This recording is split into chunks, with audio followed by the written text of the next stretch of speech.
Welcome back. You're watching Vietnam Steve, and I got a good one for you this morning. It's 5:20. It's pretty warm. It's about 27 degrees. Feels like 33, and 95% humidity. So I'm off on the morning constitutional, and a couple of things I wanted to talk about. Thanks everybody for all your comments over the last couple of weeks. They've really given me some great ideas on what it is that you're interested in and how I can fill out some more topics. So, first things first, I love living back here in the Dragon Castle, but a lot of people have asked what's the accommodation costs in Vietnam, and they range from a quite cheap $200 or $300 a month to whatever it is that you want to pay. So that doesn't really help anybody. But I did see an article from my home country where, let's go back one step. I was in the local supermarket and I saw a packet of cigarettes here in Vietnam, which costs about 60 cents. And I thought, goodness me, in Australia, they are 60 Australian dollars. And coinciding with that, I saw an article that said the government tax on a packet of cigarettes in Australia has risen to almost $40. So it's over 35. There is a tax on cigarettes which takes it to that number, and then we have like a VAT. It's called a goods and services tax, which is 10% on everything, so you're getting sort of tax on tax. So you're close to $40 for tax on your packet of cigarettes, and your packet of cigarettes is actually north of $60. So if you had a pack a day, you'd be spending $420 per week, and that's a lot of money, Australian dollars. And that's about 20 grand a year. Now, to live here in that place at the back up there, you could probably get by on $20 a day. So if you gave up your pack a day cigarette habit, it's game over. You've won the game, and you can come and live at the Dragon Castle. So that sort of puts it into perspective when you're thinking about, you know, the daily costs of domicile where you live versus the daily cost of domicile where other people live. If you're forking out $35 or $40 a day in tax to the government, so I don't know if you understand that. It's the government is like a pimp taking money from you so that you can have a cigarette. You could live here in Vietnam and have money left over. So if that's not an incentive to quit the pack a day habit, I don't know what is. All right, a couple of other things I wanted to break down for you, and I'm just going to get around the corner up here and we'll be straight into it.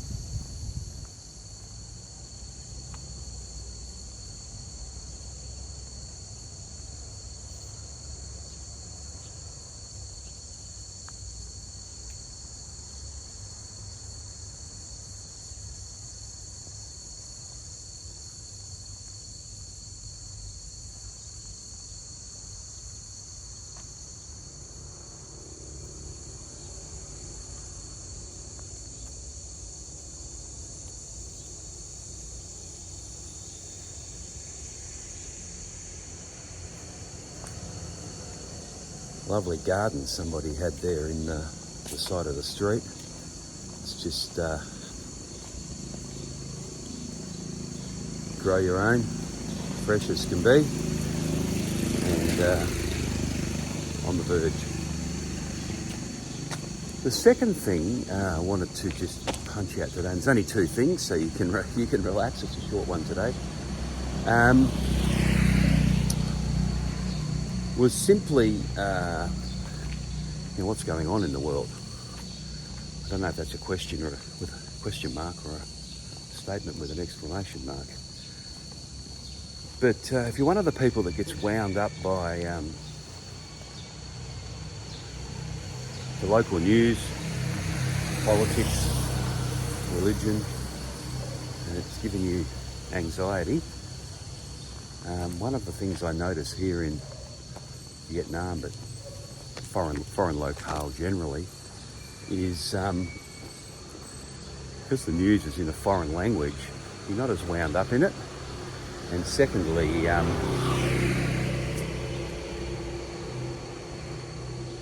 just cancel your news from home. There's no meaning to anybody. So I do find it's a more relaxed, less anxious, less angst lifestyle, just living in the land of the rising dragon, and looking at what's ahead of me. It's not a case of getting upset by this or getting upset by that. It's really a case of, is it raining or is it not raining? Should I walk or should I not walk? For those of you that have come with me before, I'm not going around the main road here. It's a bit noisy because the cars are doing high speed, sort of 60, and this is the back street, so I'll do a couple of laps around here. So there you go. If you're an anxious smoker, you could quit your habit, move to Vietnam on the savings of that habit, and particularly just on the savings of what the government is bending you over for on each packet of cigarettes if you're from Australia, and live without anxiety, or less anxiety, in a place where I can't think what would make you anxious here.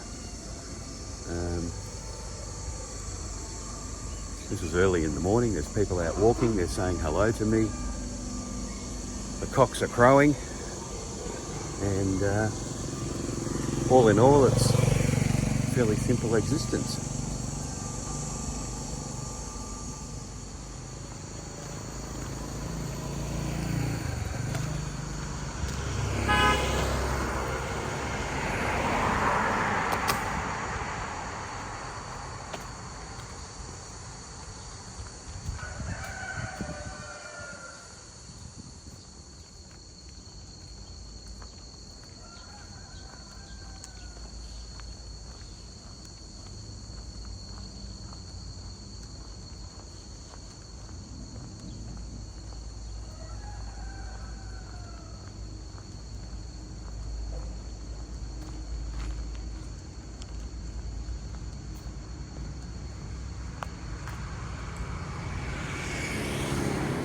You might have seen me quicken my step back there, and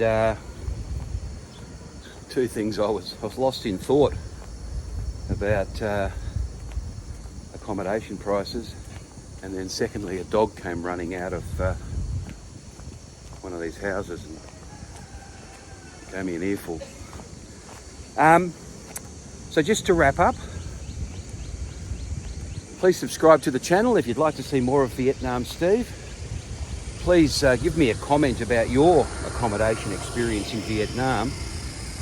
It's probably the thing I get the most requests about. What does it cost to live there, accommodation-wise? I can't say it more clearly. You're 400 US a month and you're living here. So what's your next question?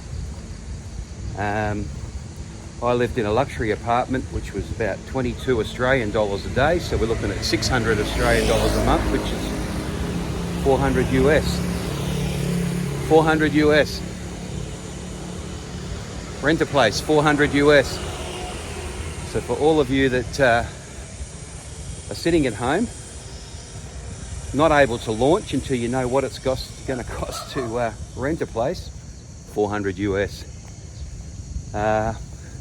Go in the comments, put your second question, now that we've answered the first question, and let me know when you're landing and which city you're landing into. Today's, now I've let myself down, I don't know what the day is. I think it's the weekend or a weekday. I think we might be on Monday or Tuesday today. Not exactly sure. Fairly relaxed day for me. Got a bit of editing to do, a couple of phone calls, and I'll smash out a couple of these for yourselves. And if you're very fast getting your second question in there, I can probably answer that one this afternoon. This is Vietnam Steve coming to you from Ha Long Bay. Have a great day. Get $4,000 together, that'll be your first 10 months accommodation. Book a ticket, get off the couch, turn off the TV, and live life. Have a good one and stay frosty.